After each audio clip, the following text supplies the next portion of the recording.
Chapter number 5, When People Rebel, 1857 and After.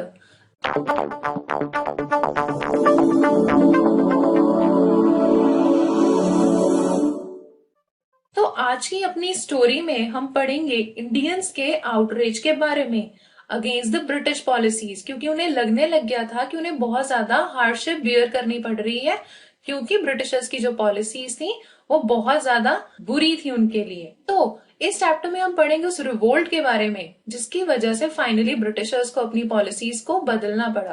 तो चलिए अपनी स्टोरी की शुरुआत करते हैं। Policies and people. तो सबसे पहले हम पढ़ेंगे उन पॉलिसीज के बारे में जिसकी वजह से जो इंडिया के लोग थे उन पे अफेक्ट पड़ रहा था। The policies of the company were affecting kings, queens, peasants and the sepoys. यानी ईस्ट इंडिया कंपनी की जो पॉलिसीज होती थी ना, वो हर तरह के लोगों को अफेक्ट कर रही थी, चाहे वो एक किंग है या कि एक पीजेंट है। मतलब इररिस्पेक्टिव ऑफ द फैक्ट कि लोगों का क्या स्टेटस है, पर जो पॉलिसीज थी वो सबको अपने तरीके से क्या कर रही थी, अफेक्ट कर रही थी। आपको याद होगा कि हमने पढ़ा था कि कुछ ऐसी पॉलिसीज बनाई थी जिसकी वजह से इंडियन किंग्स जो थे उनसे भी उनकी टेरिटरी छीन ली जाती थी और जो पीजेंट्स थे उनसे भी उनके लैंड वगैरह सब छीन लिया जाता था। एंड नॉट ओनली दिस, जो सिपॉइज थे जो ब्रिटिश आर्मी में काम करते थे, उन इंडियंस की अगर बात करें तो उनको भी बहुत कुछ फेस करना पड़ रहा था due to the undue restrictions made by the Britishers. तो आइए जानते हैं इन सब चीजों के बारे में। Nawabs lose their power. जैसे जैसे ब्रिटिशर्स अपनी पावर गेन करते चले गए इंडिया में, जो इंडियन नवाब्स थे यानी जो किंग्स थे इंडिया के, वो क्या हुआ, वो अपनी पावर लूज करने लग गए। The power and authority of Indian kings started deteriorating due to the policies of Britishers such as appointing of residents, doctrine of lapse etcetera. आपको याद होगा हमने पढ़ा था कि लॉर्ड वेल्जली एक कंसेप्ट लेके आए थे ऑफ रेजिडेंट्स। अब रेजिडेंट्स जो होते थे वो कौन होते थे, वो ब्रिटिश एजेंट्स होते थे जो इंडियन किंग्स के कोर्ट में होते थे और वो क्या करते थे, उनके हर पर्सनल मैटर में इंटरफेयर करते थे। And doctrine of lapse, doctrine of lapse को लेके आने वाले कौन थे, डलहौजी। इन्होंने क्या कहा कि कोई भी ऐसा किंग जिसके पास अपना लीगल हेयर नहीं है उसकी टेरिटरी को छीन लिया जाएगा। इसलिए ऐसी बहुत सी पॉलिसीज बन गई थी इंडिया में जिसकी वजह से जो इंडियन किंग्स थे उनकी जो पावर थी, जो अथॉरिटी थी, वो डिटेरियोरेट होने लग गई थी। अगर बात करें 1801 की, तो 1801 में क्या हुआ था, अवध जो था उसकी हाफ ऑफ द टेरिटरी किस वजह से ले ली गई थी, बिकॉज ऑफ सब्सिडरी अलायंस। क्योंकि वो लोग जो ब्रिटिश आर्मी थी जो कि किंग के लिए रखी गई थी उनकी सैलरी को पे नहीं कर पाए थे। एंड नॉट ओनली दिस, 1856 में लॉर्ड डलहौजी ने क्या किया कि मिस गवर्नमेंट का एक बहाना बनाकर अवध का जो सारा टेरिटरी था वो अक्वायर कर लिया। एंड ब्रिटिशर्स ने एक काम और किया, वो ये था कि पहले ये रूल था कि ब्रिटिशर्स जितने भी कॉइन्स मिंट करते थे ना, यानी जितने भी वो सिक्के बनाते थे, उन कॉइन्स के ऊपर इंडियन किंग की पिक्चर होना यानी इमेज होना जरूरी था। तो अब उन्होंने उस पर से इमेज भी हटा दी। सो दिस शोज कि जितने भी इंडियन किंग्स थे उनकी पावर धीरे धीरे कम होती जा रही थी। लेकिन कुछ किंग्स एंड क्वींस ऐसे थे जिन्होंने कोशिश की कि वो ब्रिटिशर्स के साथ नेगोशिएशन करते हैं सो दैट उनकी टेरिटरीज बच जाए।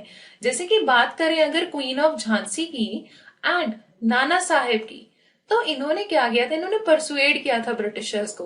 दरअसल जो रानी थी झांसी की, इनका जो बेटा था वो एक एडॉप्टेड सन था।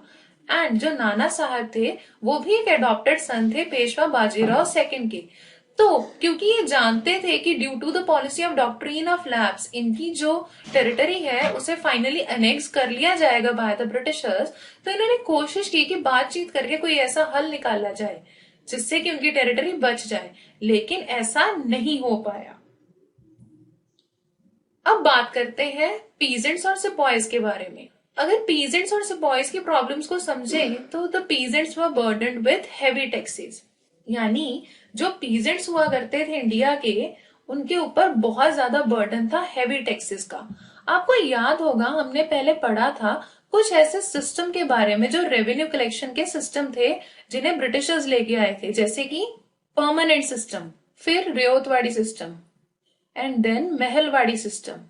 तो अब ये कुछ ऐसे सिस्टम थे जो ब्रिटिशर्स ने इम्पोज किए थे इंडियन पीजेंट्स पे, यानी जो कि हमारे कल्टीवेटर्स थे यानी फार्मर्स थे, जिसकी वजह से उनपे बहुत ज्यादा हेवी टैक्सेस का बर्डन आ गया था। Not only this, lands were taken away from them due to non payment of tax. This means कि अगर वो किसी कारणवश ये टैक्स नहीं दे पाते थे तो क्या होता था, उनसे उनकी जो लैंड होती थी वो छीन ली जाती थी। तो ये तो सिचुएशन हो रही थी पीजेंट्स के साथ। एंड सिपॉयज के साथ क्या हो रहा था? Sepoys were unhappy with their salary and allowances. जितने भी इंडियन लोग यानी वो सिपाही जो ब्रिटिश आर्मी में काम करते थे, उनको इतनी कम सैलरी और अलाउंसेस मिलते थे कि वो ना खुश थे अपनी इतनी लो सैलरी और लो अलाउंसेस से। And sepoys were forced to follow the rules which were against their religious beliefs. मतलब इंडियन सिपाही जो होते थे, ब्रिटिशर्स उनको फोर्स करते थे उन रूल्स को फॉलो करने के लिए भी जो कई बार उनकी धार्मिक भावनाओं के यानी उनके रिलीजियस बिलीफ से टोटली अगेंस्ट हुआ करते थे।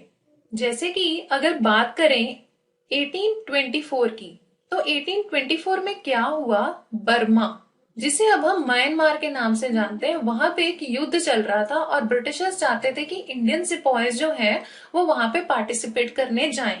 But the problem was this कि बर्मा में पहुंचने के लिए उन्हें क्या क्रॉस करना पड़ता, सी। उस दौरान कुछ इंडियंस जो थे उनकी एक धार्मिक भावना थी, उनका एक बिलीफ था कि अगर वो सी क्रॉस कर लेते हैं तो वो अपने धर्म से दूर हो जाएंगे। तो इस वजह से उन्होंने कहा कि हम जो है वो सी नहीं क्रॉस कर सकते। हालांकि उन्होंने ये भी कहा कि अगर आप हमें लैंड रूट के थ्रू भेजते हैं बर्मा में, तो हम बर्मा में जाके युद्ध लड़ने के लिए तैयार हैं। लेकिन ब्रिटिशर्स को ये चीज बहुत बुरी लगी सुननी। उन्होंने क्या किया, उन सिपाहियों को बहुत सिवियरली पनिश किया।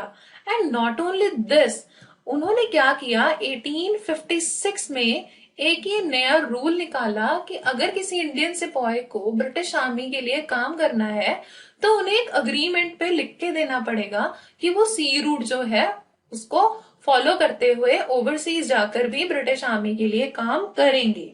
एंड आपको इसमें एक चीज और पता होनी चाहिए कि जो इंडियन सिपॉयज थे वो थे कौन। ये लोग ज्यादातर वो थे जो किसी ना किसी पीजेंट फैमिली से आए थे। तो जैसा कि हमने कहा कि पीजेंट्स जो थे उन्हें बहुत ज्यादा सप्रेस किया जाता था ड्यू टू हेवी टैक्सेस, तो ये भी एक कारण था कि इंडियन सिपॉयज के मन में एक नाराजगी जो थी वो आनी शुरू हो गई थी अगेंस्ट द ब्रिटिशर्स। इसके अलावा वो रिफॉर्म्स जो ब्रिटिशर्स इंडिया में इंट्रोड्यूस कर रहे थे उनके भी काफी हद तक अगेंस्ट थे। So what was the responses to reforms? Basically हुआ क्या था कि Britishers prohibited sati and passed widow remarriage act. Britishers ने कहा कि सती प्रथा पूरी तरह से बंद हो जाएगी इंडिया में, और उन्होंने विडो रीमैरिज एक्ट बना दिया, यानी जो विधवाएं थी वो अब दोबारा शादी कर सकती थी। तो उस वक्त जो कुछ इंडिया में लोग थे उनको लगता था कि ये लोग हमारे कल्चर से अगेंस्ट जा रहे हैं, क्योंकि एक तो इन्होंने सती प्रथा बंद करवा दी, दूसरा इन्होंने क्या कर दिया, विडोज को दोबारा शादी करने का एक एक्ट भी बना दिया। After 1830 Christian missionaries could own land in India. अब यहाँ एक चीज समझिए आप जो कि जाननी जरूरी है। एक तरफ तो ब्रिटिशर्स क्या कर रहे हैं कि जो इंडिया के पीजेंट्स हैं उनसे उनकी लैंड को छीन लेते हैं, एंड जो इंडियन किंग है उनसे उनकी टेरिटरीज को छीन लेते हैं। ऑन द अदर हैंड कुछ क्रिश्चियन मिशनरीज यानी कि जो आउटसाइडर्स हैं वो अगर इंडिया में आते हैं तो ये लोग क्या कर रहे हैं, उन्हें लैंड प्रोवाइड किया जा रहा है इंडिया में। तो यानी ये चीज गलत हो रही थी इंडियंस के साथ।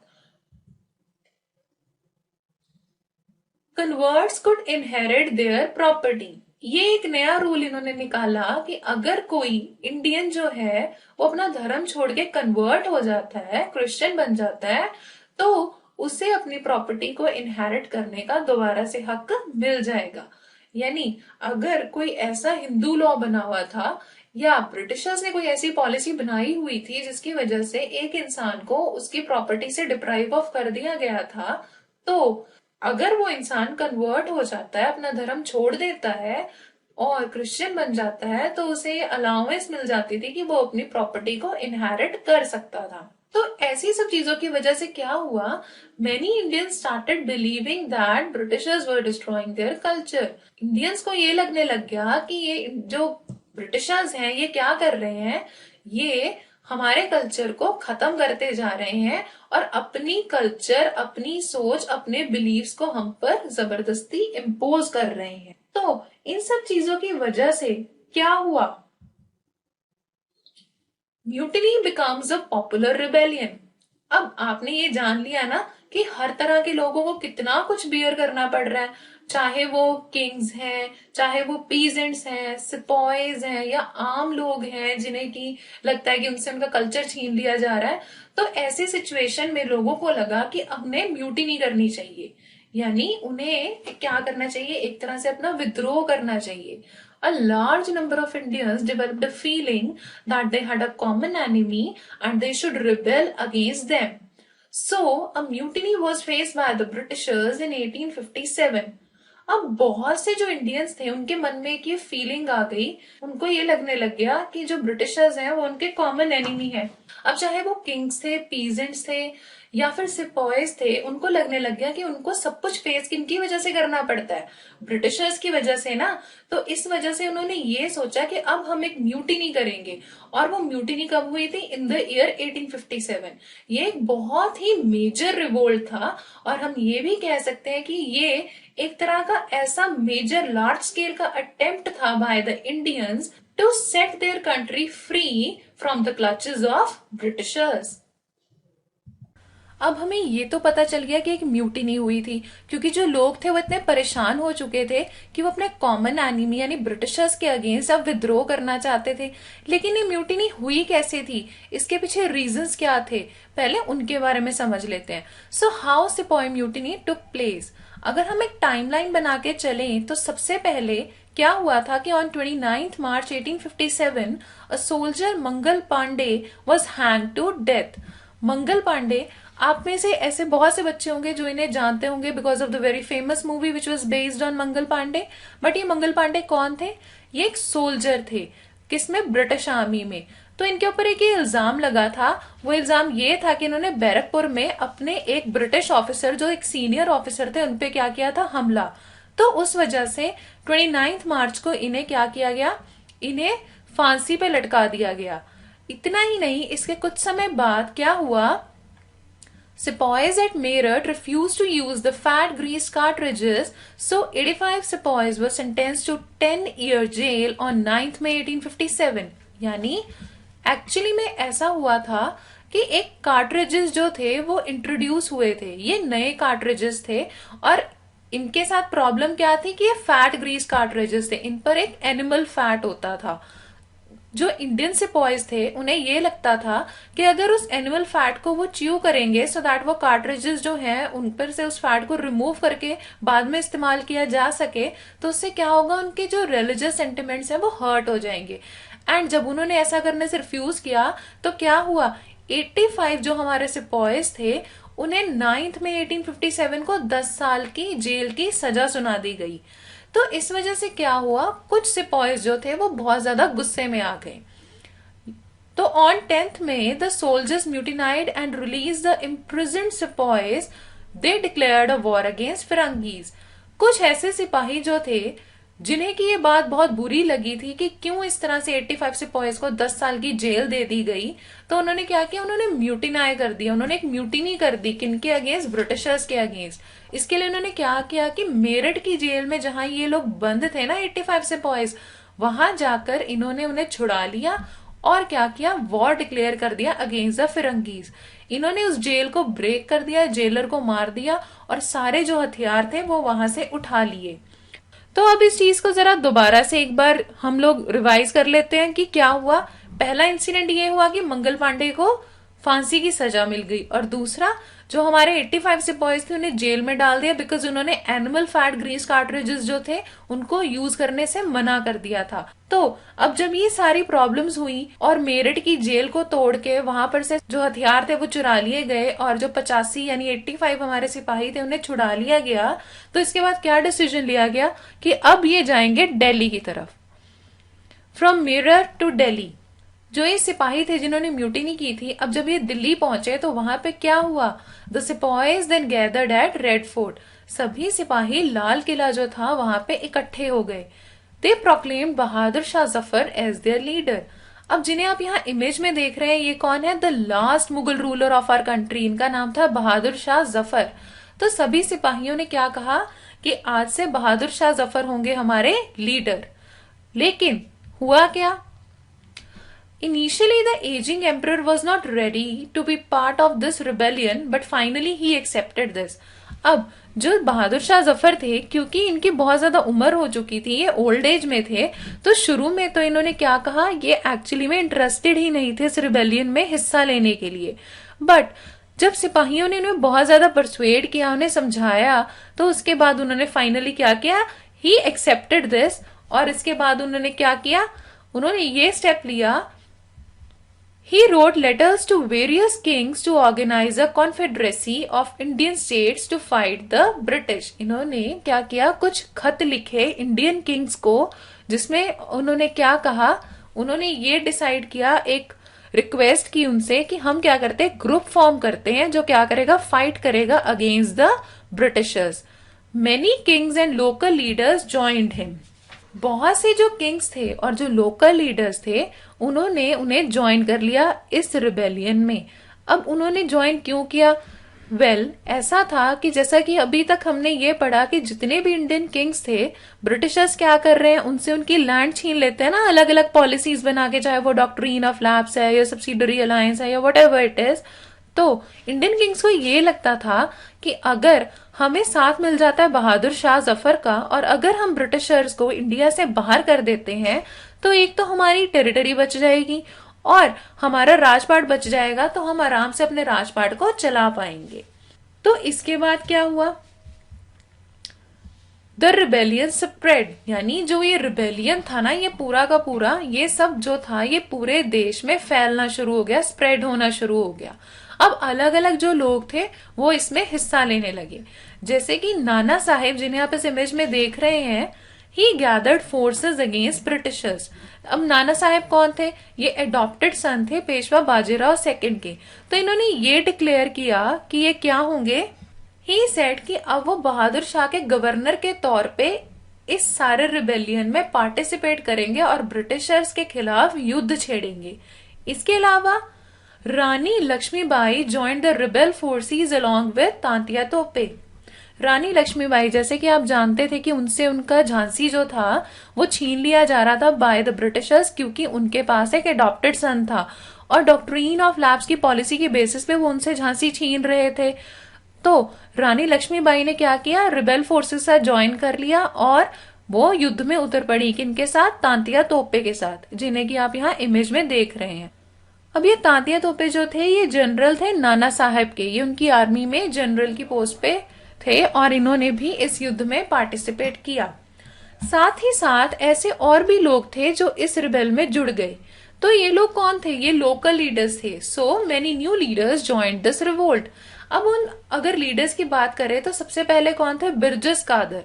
ही was son of Awadh king Wajid Ali Shah and Begum Hazrat Mahal. हमने पढ़ा था ना कि जो अवध था उसकी टेरिटरीज को ब्रिटिशर्स ने छीन लिया था। पहले तो उन्होंने 1801 में छीना था, क्या बेसिस बना के कि सब्सिडरी अलायंस का एक रीजन देके, और बाद में उन्होंने कहा कि मिस गवर्नमेंट हो रहा है और फिर पूरा अवध उन्होंने एक्वायर कर लिया था।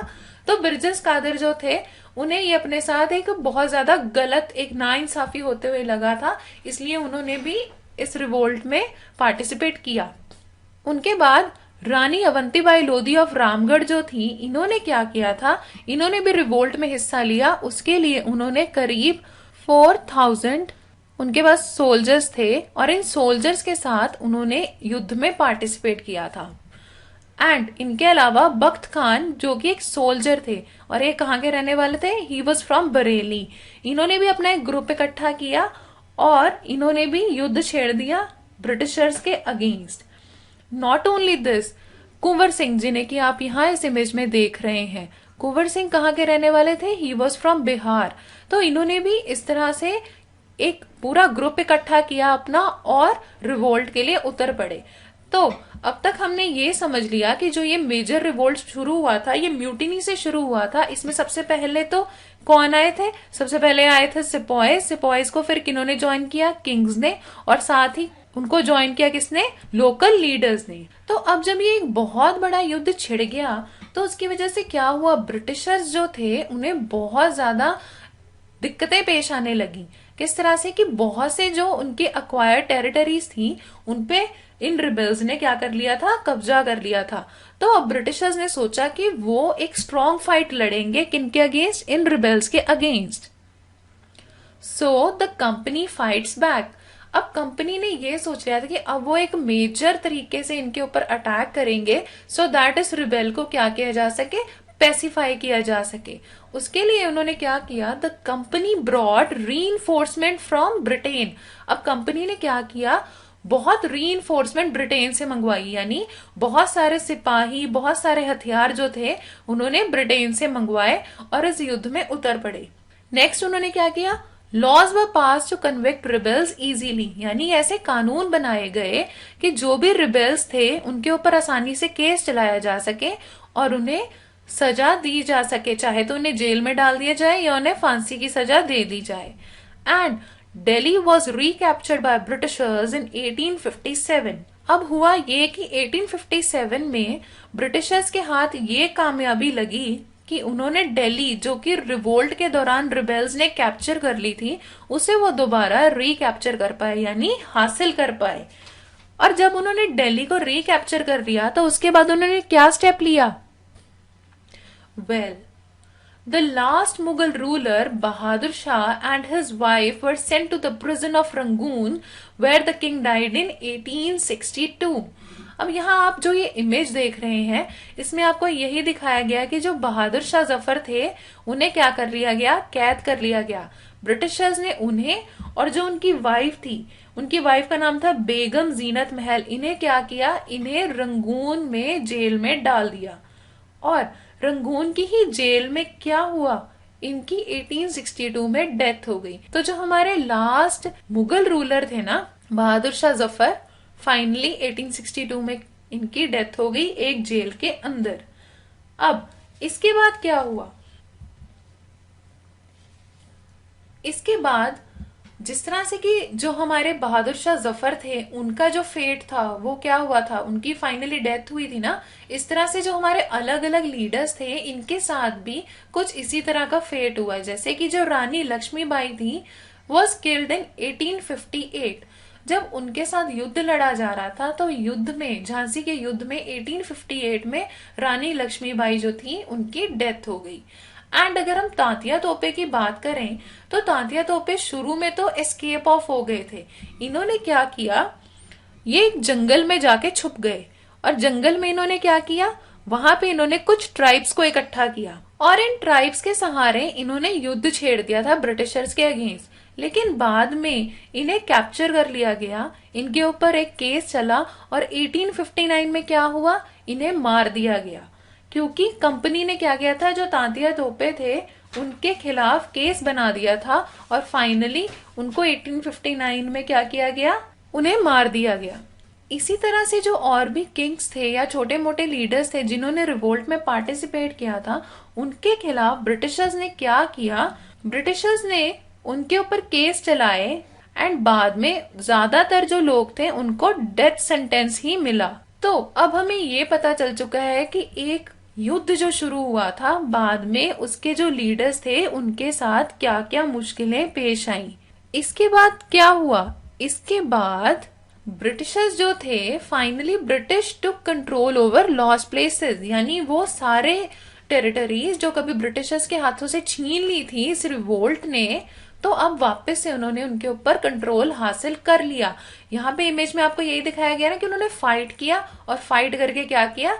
अपना कंट्रोल वापस से स्थापित कर लिया उन प्लेसेस पे जो उनके हाथों से निकल गए थे। Next what they did was they tried to win back loyalty of landlords by offering them rewards.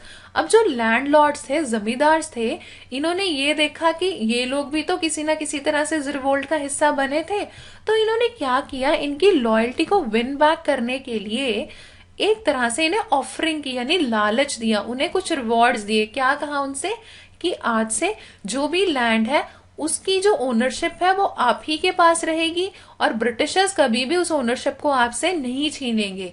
तो इस तरह की आप कह सकते रिवॉर्ड्स देके इन्होंने उनसे उनकी लॉयल्टी जो थी वापस हासिल करने की कोशिश की। एंड जैसा कि हमने पहले भी बात की है कि जितने भी रिबेल्स थे, चाहे वो किंग्स थे, चाहे वो सिपॉइज थे, नवाब्स थे, उन सबको क्या किया गया, उन सबको फांसी की सजा दे दी गई। तो इस तरह की चीजें उस दौरान हुई। So what were the aftermath of 1857, यानी आखिर बाद में इन सब चीजों का जो रिजल्ट था 1857 रिवोल्ट का, वो क्या निकला। देखिए, अगर हमें याद हो तो हमने क्या पढ़ा था, हमने ये पढ़ा था ना कि ब्रिटिशर्स जो थे उनकी क्या होती थी, ऐसी पॉलिसीज होती थी जिसकी वजह से लोगों को दिक्कतें आ रही थी और फिर रिवोल्ट हुआ था। तो इस रिवोल्ट का आफ्टरमैथ ये निकला कि Britishers change some of their policies. अब ब्रिटिशर्स ने क्या किया कि उन्होंने अपनी कुछ जो पॉलिसीज थी उनमें बदलाव कर दिए। अब वो बदलाव कैसे थे, सबसे पहले तो उन्होंने ये चीज की कि द एक्ट ऑफ 1858 वाज पास, और इसके बाद क्या हुआ, इस 1858 एक्ट की वजह से the power was pass to the crown. मतलब ब्रिटेन की जो क्वीन थी ना, उन्होंने ये डिसाइड किया कि जो ईस्ट इंडिया कंपनी है अब उसके पास कोई पावर नहीं रहेगा, और जो पावर है वो किसके पास हो जाएगा, क्राउन, यानी जो क्वीन है उनके पास ये पावर चली जाएगी कि अब वो इंडिया को मैनेज करेंगी। जो भी वहां के अफेयर चल रहे हैं उनको किसने मैनेज करना है, ब्रिटिश क्वीन ने। एंड ब्रिटिश क्राउन के पास ये सारी पावर जो थी ट्रांसफर हो गई। नेक्स्ट पॉइंट ये हुआ कि governor general was now known as viceroy. अब जो गवर्नर जनरल होते थे ना इंडिया के, उनसे उनका वो गवर्नर जनरल वाला जो एक टाइटल था वो उनसे छीन लिया गया। अब उन्हें क्या जाने जाने लगा, उन्हें कहा जाता था वाइस रॉय ऑफ इंडिया। यानी वो किन के लिए सर्व कर रहे थे, वो ब्रिटिशर्स, जो हमारे जो ब्रिटिश किंग या क्वीन है उनके अंडर होकर सर्व कर रहे थे इंडिया में। So, the kings were allowed to rule but under supremacy of Queen of Britain। यानी जो इंडियन किंग्स थे अब उनसे उनकी टेरिटरी कोई भी नहीं छीन रहा था, लेकिन उनके ऊपर एक कंडीशन लगा दी गई। वो कंडीशन ये थी कि जो ब्रिटिश क्वीन थी ना, अब उन्हें एक सुप्रीमेसी का दर्जा दे दिया गया, और जो यहाँ पे इंडियन किंग्स थे वो किन के अंडर रूल कर रहे थे, क्वीन ऑफ ब्रिटेन के अंडर रूल कर रहे थे। एंड नेक्स्ट क्या चीज हुई, जो एक मेजर चीज हुई वो ये थी कि ratio of British soldiers increase in the British army. अब देखिए, अगर आपको याद हो, हमने अपने प्रीवियस चैप्टर्स में ये पढ़ा था ना कि जो इंडियन सोल्जर्स थे वो ब्रिटिश आर्मी के लिए सर्व कर रहे थे, लेकिन क्योंकि उनके रिलीजियस सेंटिमेंट्स हर्ट हो रहे थे और उन्हें बहुत लो सैलरीज मिल रही थी और भी सारी परेशानियां थी, इस वजह से उन्होंने क्या कर दिया था, रिबेल कर दिया था। तो अब ब्रिटिशर्स को ये लगा कि ब्रिटिश आर्मी में जो इंडियन सोल्जर्स हैं इनकी रेशो को कर दो थोड़ा कम, और क्या करो, ब्रिटिशर्स जो हैं इन्हीं को लेके आओ अपनी आर्मी में और इनकी रेशो को बढ़ा दिया जाना चाहिए, सो दैट अगर ब्रिटिशर्स ही ज्यादा सर्व कर रहे होंगे ब्रिटिश आर्मी के लिए तो उनके ज्यादा कोई इश्यूज भी नहीं होंगे और वो रिबेल भी नहीं करेंगे। नेक्स्ट क्या स्टेप लिया गया, 6 Gurkhas and Pathans were preferred for the army. यानी सिख, गुरखाज और जो पठान्स थे इन्हें ज्यादा प्रेफरेंस मिली ब्रिटिश आर्मी में काम करवाने के लिए। ऐसा क्यों हुआ, वेल ऐसा इसलिए हुआ क्योंकि जो ब्रिटिशर्स थे उन्हें लगता था कि ऐसे सोल्जर जो किन जगहों से बिलोंग करते थे, बिहार से, अवध से या सेंट्रल इंडिया से, अब इन लोगों को कम से कम रिक्रूट करना चाहिए, क्योंकि उनका मानना था कि यही वो लोग थे जिन्होंने इस मेजर जो म्यूटिनी हुई थी उसको शुरू किया था। तो उन्होंने क्या डिसाइड किया कि अब इन प्लेसेस पर से हम नहीं लेंगे किसी भी सिपाही को, और ज्यादा से ज्यादा उन्होंने 6 गुरखाज और पठान्स को आर्मी में रखना प्रेफर किया और शुरू कर दिया। एंड नॉट ओनली दिस, एक चीज और हुई कि land of Muslims was taken away, यानी जितने भी मुस्लिम्स थे उनसे उनकी जमीनें छीन ली गई और उनके ऊपर बहुत सारे और भी रिस्ट्रिक्शंस लगा दिए गए, क्योंकि जो ब्रिटिशर्स थे ना, ये बहुत सस्पिशियस हो चुके थे। इन्हें लगता था कि मुस्लिम्स ही थे मेजर तौर पे जो कि इस रिबेलियन के लिए उनको लगता था जिम्मेदार थे। तो एक तरह से उन्होंने उनके ऊपर बहुत से रिस्ट्रिक्शंस लगाए, उनकी लैंड भी छीन ली, ताकि दोबारा उनके पास कभी भी इतनी इनफ पावर हो ही ना कि वो इस तरह के रिवोल्ट के बारे में सोच पाए। नॉट ओनली दिस, उन्होंने क्या शुरू किया, Britishers started respecting Indian culture. अब उन्होंने जो इंडिया का कल्चर था उसको रिस्पेक्ट करना शुरू कर दिया। हमारी जो प्रथाएं थी, हमारी जो सोच थी, इसके ऊपर वो बहुत ज्यादा अपनी सोच को हावी नहीं करते थे। मतलब हमारे जितने भी कल्चरल जो हमारे फेस्टिवल्स थे, फेयर्स थे, अब इनको अप्रूवल मिलने लग गया ब्रिटिशर्स की तरफ से। अब ये भी उनकी रिस्पेक्ट करने लग गए। And zamindars were given right over there land. जैसा कि हमने पहले भी बात की, जो जमींदार थे उन्हें क्या कहा गया कि आपकी जो लैंड है उसके ऊपर आप ही का राइट रहेगा, आप ही की ओनरशिप रहेगी। और उनसे क्या कहा गया कि अब हम कोई ऐसी पॉलिसी नहीं बनाएंगे जिससे कि आपका जो लैंड है वो आपसे छीन लिया जाए। और इंडियंस को ये भी कहा गया कि आज से हम आपके कल्चरल अफेयर्स में ज्यादा दखलंदाजी नहीं करेंगे। तो इस वजह से क्या हुआ, a new phase of history was started. मतलब एक ऐसा फेज शुरू हुआ हिस्ट्री का जिसमें ब्रिटिशर्स ने कोशिश की कि वो इंडियंस को इक्वली ना सही मगर थोड़ा सा एक तरह से उनको रिस्पेक्ट देने लगे। उनका जो ट्रीटमेंट था इंडियंस की तरफ, इंडियन कल्चर की तरफ, वो थोड़ा सा बेटर होने लगा। So with this we come to an end of our chapter. Thank you for watching. For more such videos, subscribe to Success Series Education.